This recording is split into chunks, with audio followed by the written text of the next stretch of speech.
Իմ իմացած գիտալիքներին գումարվել է նաև իմ նոր սովորածը, օգտագործում եմ նաև արցախյան մեր ավանդական այդ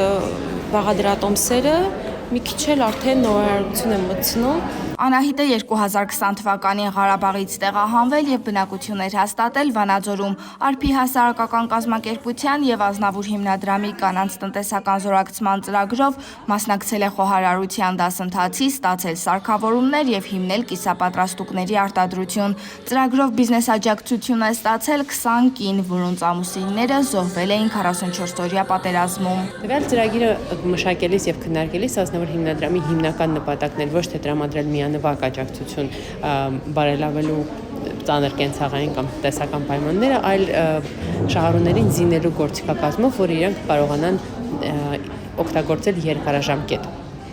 որպեսզի ապահովել ծրագրի շարունակականությունը եւ արդյունավետությունը։ Այսօր մենք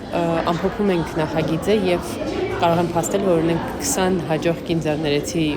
պատմություն։ Ծրագրի անհրաժեշտությունը շատ էր նրանով, որ իրենք լրացուցիչ պետք է անպայման եկամուտ ունենային, որպեսզի իրենց ընտանիքներին, իրենց երեխաներին եւ վերջապես իրենք էլ հզոր լինեն։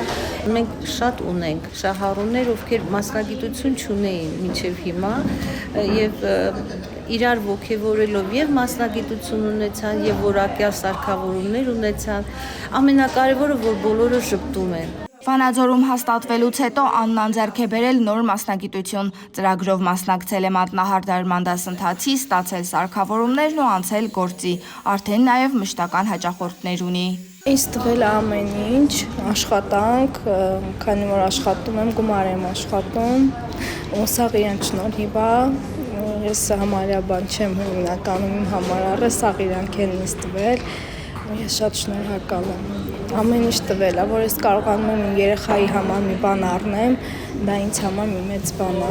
Ծրագրի աջակցությամբ այս կանայք այսօր ինքնազբաղված են, ունեն բիզնես, կայուն եկամուտ եւ դարձել են համայնքի զարգացման շարժիչ ուժը։